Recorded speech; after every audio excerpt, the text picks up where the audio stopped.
Thank you.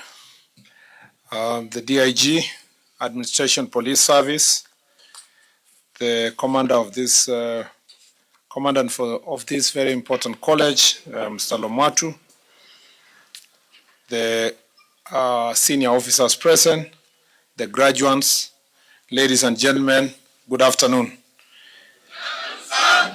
It's my distinct honor to stand before you today as we mark the successful completion of this fundamental potential instructors course number 1 of 2025. I appreciate each and every one of you for your service and sacrifice as you answered the call and undertook this most strenuous but noble path of law enforcement.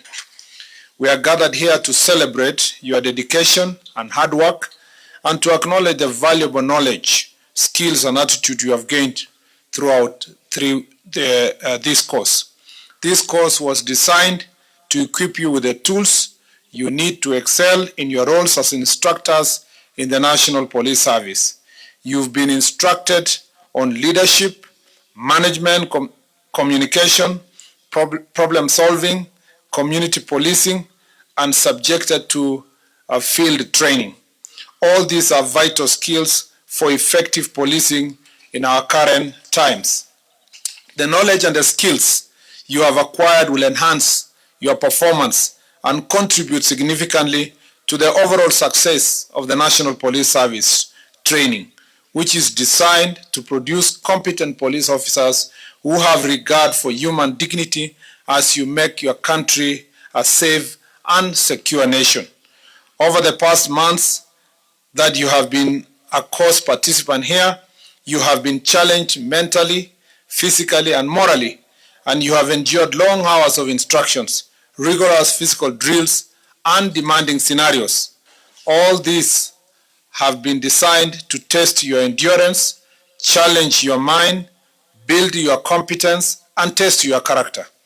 You have stood firm and emerged with greater knowledge, enhanced skills, right attitude, and a renewed sense of purpose to perform the task ahead in the service of the nation. Ladies and gentlemen, this course has not merely been about procedures and policies. It has been about leadership and mentorship. You are now equipped not only to follow, but also to lead. As an instructor, you will be, upon graduation today, you are the vital bridge between the senior command and the trainees. You set the tone, enforce the standards, and inspire discipline. In your hands lies the responsibility to ensure that the values of integrity, professionalism, and service with honor are lived and maintained each and every day of your service. I implore you to always put into practice what you have learned with enthusiasm, determination, and dedication. Never forget that the best way to lead is to set a good example. Mentor your trainees and foster a culture of discipline, professionalism, integrity, teamwork, and respect. Yet, even as I congratulate you and your achievement, I would like you to note the following. True leadership is not about titles, it's not about rank, it's not about position, but the impact you make on the lives of others. Number 2, the true measure of a leader is their ability to serve. Number 3, integrity in doing the right thing, even when no one is watching. Always act with integrity and uphold the highest standards. 4, your actions reflect on the entire department and an entire police service. So understand that it is not just about you, it's about the image of the National Police Service. Be prepared to face the challenges ahead with courage and determination. In the execution of your duties, be fair, impartial, respectful, and professional. I would also like to remind you that this is not the end of your learning journey in your professional career, but rather the beginning of a new chapter and a new dawn. I urge you to continue to seek knowledge, stay updated on the latest professional practices, and never stop striving for excellence. let me just reiterate that very important point by saying that one of the challenges we are facing now as a country and as a national police service is continuous training of our officers. There is a call for all of us, for the National Police Service, to improve its capacity by ensuring that the police officers are trained continuously. We do not want a scenario where someone graduates from college after the first recruitment process, and then for 10, 15, 20 years, they climb up the ranks, they serve across the country, and they've never had an opportunity to improve on their skills. We also, many Kenyans are very interested in ensuring that we bring our curriculum up to date to make sure that it captures challenges that we are facing in modern policing, that we incorporate matters of technology. Now we have moved even to AI, that we incorporate also human rights approach to policing to make sure that we are training in our school, in our colleges, issues or how human rights can be enforced. It's also important to appreciate that the training cannot just be once. Lawyers train every year. No, and every year you must achieve certain points, having gone to 3, 4, 5 trainings. Yet, when it comes to budgeting and supporting the police for continuous training, that has been a missing link. I announced recently that I gave a directive that the National Police Service must put in place now structures and that will ensure there's continuous training of police officers and training that really takes care of the concerns of the police officers, but also the concerns of the citizens. And as you see, as I have told you here, as instructors, you have a lot of work. As soon as we recruit the next lot of police officers, we expect you to use the opportunity, the knowledge you have achieved in the last 3 weeks to ensure that you are imparting principles of respect, principle of patriotism, principles of commitment, principle of hard work in the officers that are going to come in, so that those values can radiate before the people of Kenya, and so that we can work, as I said, it is not just about us who are working in this sector of security. It's important for us that every single individual, every police officer is the image of the entire National Police Service. And therefore our conduct, our behavior, our utterances, our actions must inspire the confidence of the people of Kenya. And we must work hard. As instructors, you'll have a lot of work to ensure that the people you train can reflect the image of the National Police Service, the right image of the National Police Service. As you've heard me say more often, that we are a big force of over 100,000 police officers. And as expected in a big community, you will have 1 or 2 people who may have, who may err in law, or they may, in their conduct and behavior, does not reflect the image of the police service. That does not mean that the entire police service is a reflection of 1 or 2 people.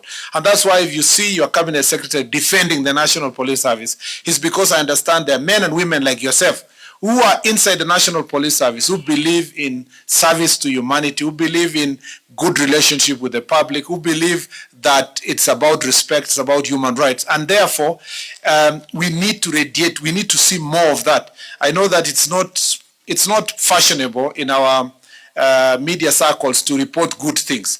But because now media has become liberal, there are other ways of making sure that the things we do, we demonstrate through our conduct and behavior, and because we so believe in our hearts that working with the people and working in a manner that is attracts mutual respect is extremely important. That's why I also want to say here that we need to infuse the principles of community service. And these are things we want to see the police and the communities working together, visiting each other, getting more reports from the public on issues of crime, and being responsive, making the police station a more friendly environment where Kenyans would like to visit and to report cases of that they face, but sometimes even a place where people just feel good to come and pass by to say, I want to say hi to the police officer who are serving in a police station. So by doing so, we will make our police service responsive to the challenges of our time, but also reflecting of our constitution. I will promise you, as your cabinet secretary, that also on the part of the public, we will continue educating the public to make sure that they respect the police officers, to understand that the police service is not about them, but it's about the community, the country. And therefore, it's important to respect one police officer is to respect the entire police service. And therefore, we want to see more of respect, more of good language being applied by the public towards the police officers.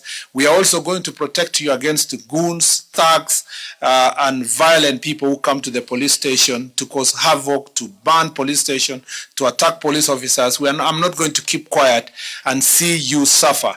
The pain and suffering that comes with people who are either wayward, they are robbers, they are violent people who want to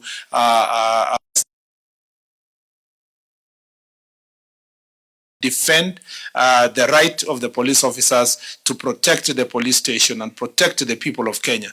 And I want to say here, as I conclude remarks, that I'm very, very proud of the work that the National Police Service continue to do. And I want to request the people of Kenya that let us together build our police stations. Let us together say no to vandalism, destruction of our police stations, because this is the place where we run to finally. You know, a situation that has happened last week has never happened. I do not know a situation in many years. I don't know for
and then after the whole protests, when the time is over, they shake hands with police officers and wish themselves the very best and go home. That is the kind of protest, picketing, and demonstration that Article 37 of the Constitution promises. And I want to be one.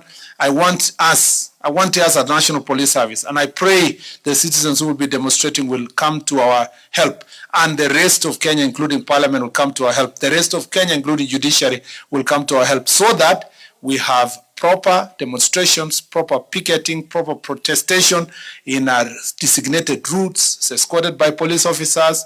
People can wear what they want to wear, and then they go home happy in the evening, knowing that their message has reached the institutions they would like to protest.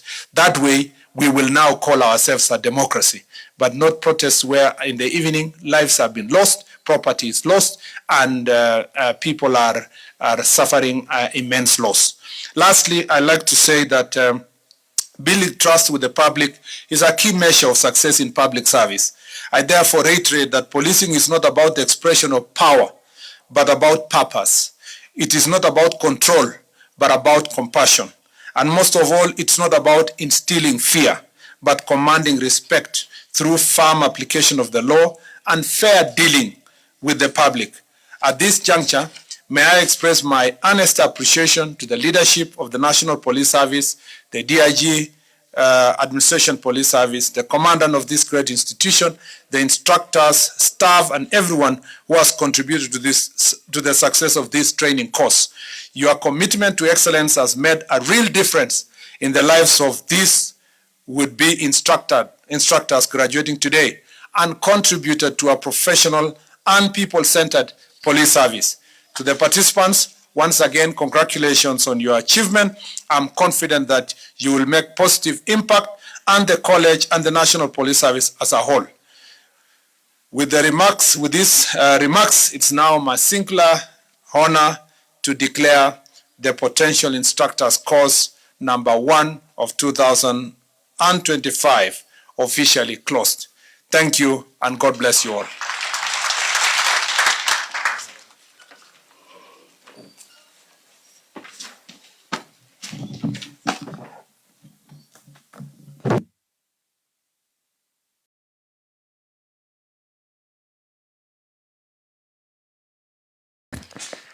Thank you very much, our chief guest. With your permission, sir, allow me to invite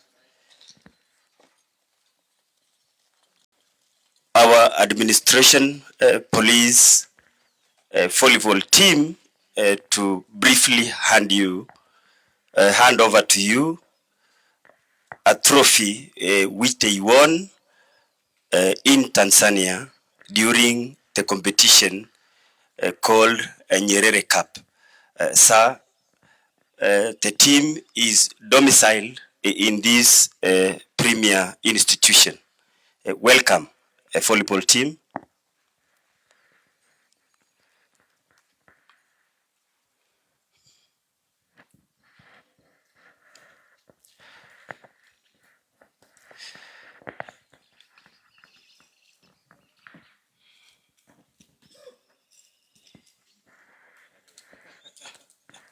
Very fast.